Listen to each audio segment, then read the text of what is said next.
جب باپ کا گھر چھوڑا اب قوم کی پوزیشن کیا تھی؟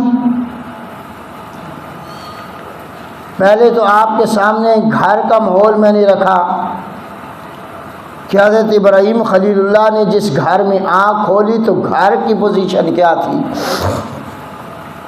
گھر والوں کے عقائد کیا تھے، اعمال کیا تھے، اور جس گھر میں آپ کی آنکھ کھلی وہ بت گر بھی تھا، بت فروش بھی تھا اور بت پرست بھی تھا وہ گھرانہ، یعنی بتوں کو بناتا بھی تھا، بتوں کو بیچتا بھی تھا اور پھر اسی بتوں کی عبادت۔ اور قوم کے عقائد کیا ہیں جی؟ قوم کی پوزیشن کیا ہے جی؟ قوم کے اعمال کیا ہیں؟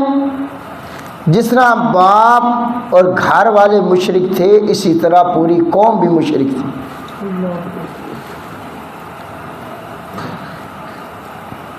بتوں کی پجاری، اور ہر ایک نے اپنا معبود الگ بنایا ہوا ہے، اور ہر حاجت کے لیے الگ معبود۔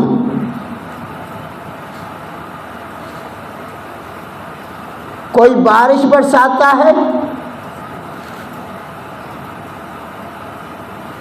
کوئی بیٹے دیتا ہے، کوئی بیماریوں سے شفا دیتا ہے۔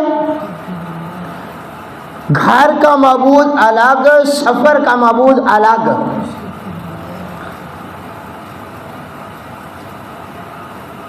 تو حضرت ابراہیم علیہ السلام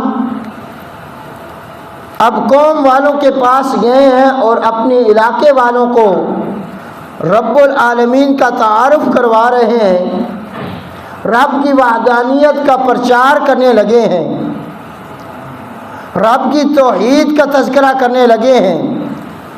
ایک منٹ کے لیے سوچیں، رب کی وحدانیت کا بیان کرنا میرا آپ کے سامنے بڑا آسان ہے، کیونکہ آپ جو سامعین ہیں وہ رب کی وحدانیت کے قائل ہیں، رب کی توحید کے قائل ہیں، بتوں کی عبادت نہیں کرتے، تو یہاں پہ بیان کرنا آسان ہے۔ ذرا